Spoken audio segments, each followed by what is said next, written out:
bata amata, dohot siang anakna Yesus Kristus Tuhan tayi. Amin. Shalom, selamat pagi Bapak Ibu saudara-saudari yang terkasih di dalam nama Tuhan kita Yesus Kristus.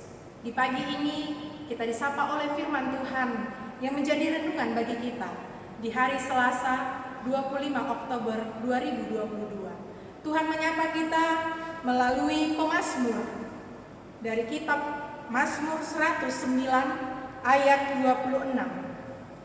Saya urupi ma'au ale Jehovah debataku, saya tupahi ma'au obar tu asini roham. Tolonglah aku ya Tuhan Allahku, selamatkanlah aku sesuai dengan kasih setiamu. Demikian firman Tuhan. Bapak Ibu saudara-saudari yang terkasih di dalam nama Tuhan kita Yesus Kristus. Tidak ada seorang pun yang dapat hidup sendiri. Baik dia sudah memiliki segalanya, dia memiliki harta kekayaan yang ada di dunia ini, tapi sewaktu-waktu dia pasti membutuhkan orang lain. Entah itu dia membutuhkan pertolongan, karena tidak semua jalan keluar oleh karena uang dan kekayaan. Tetapi di tengah-tengah persoalan kehidupan pun kita membutuhkan orang lain. Itu sebabnya manusia bagian dari makhluk sosial. Bapak Ibu saudara-saudari, renungan pada pagi ini menyapa kita melalui kesaksian dari Raja Daud. Dalam kehidupannya dia diperhadapkan dengan musuh-musuh yang ada di sekitarnya. Hidupnya terancam, nyawanya hampir hilang. Ketika di dalam kesulitan dan persoalan itu, dia tidak tahu lagi mau kemana dia pergi, mau kemana dia melarikan diri. Tetapi dalam penyerahan diri, dia menyadari bahwa ada satu orang yang mampu menolong dia, yaitu Tuhan. Bapak Ibu Saudara, Tuhan adalah sumber pertolongan. Ketika pun kita mengaku bahwa kita tidak dapat hidup sendiri tanpa orang lain, mungkin pun bagaimana ketika kita tidak dapat hidup tanpa Tuhan. Saya rasa kita semua bisa hidup tanpa orang lain dalam kesepian, dalam ketidaktahuan arah hidup. Tetapi kita tidak dapat hidup tanpa Tuhan. Karena apa? Sesungguhnya Tuhan adalah sumber pertolongan. Ketika Tuhan sudah kita tetapkan, sudah kita pastikan di dalam kehidupan kita sebagai sumber pertolongan kita, maka Tuhan pun akan menyuruh orang-orang di sekitar kita untuk menolong kita. Maka Tuhan pun akan mengutus orang lain untuk hadir di tengah-tengah kita.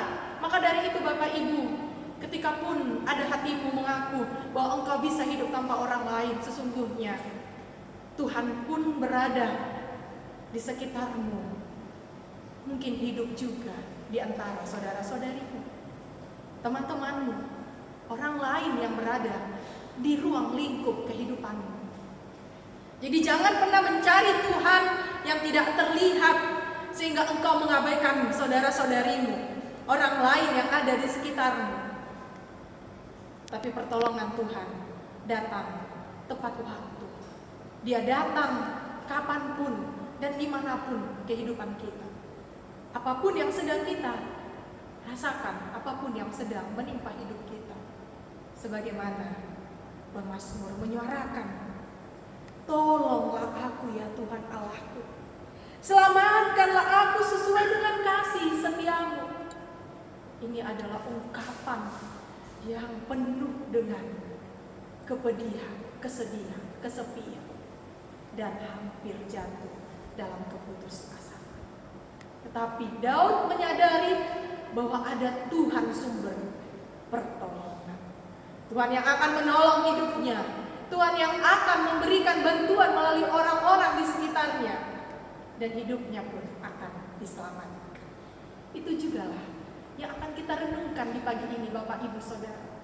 Ketika engkau mau melangkah pada pagi ini, terasa sesak, terasa sulit untuk melangkahkan kaki, untuk melakukan segala sesuatu, tapi ingatlah, Tuhan sumber penolong yang akan mendahului setiap langkahmu, yang akan menolongmu ketika engkau dalam ketidakmampuan, ketika engkau merasa hidupmu sudah tidak ada harapan. Percayakan hidupmu dan gantungkan hidupmu, serahkan hidupmu kepada Tuhan sumber pertolongan, sehingga hidupmu akan tertolong dan diselamatkan. Untuk itu, Bapak, Ibu, Saudara-saudari, melalui renungan pada pagi ini, mengajak kita dalam satu peneguhan bahwa Tuhan akan menolong kehidupan kita. Tidak ada yang sulit yang tidak teratasi. Tidak ada tantangan yang tidak punya jalan keluar. Tuhan Yesus menolong kita semua. Amin. Kasih karunia dari Tuhan Yesus Kristus serta kasih setia Allah Bapa dan persekutuan Roh Kudus memberkati dan menyertai kamu sekalian hari ini, esok, dan sampai selama-lamanya. Amin.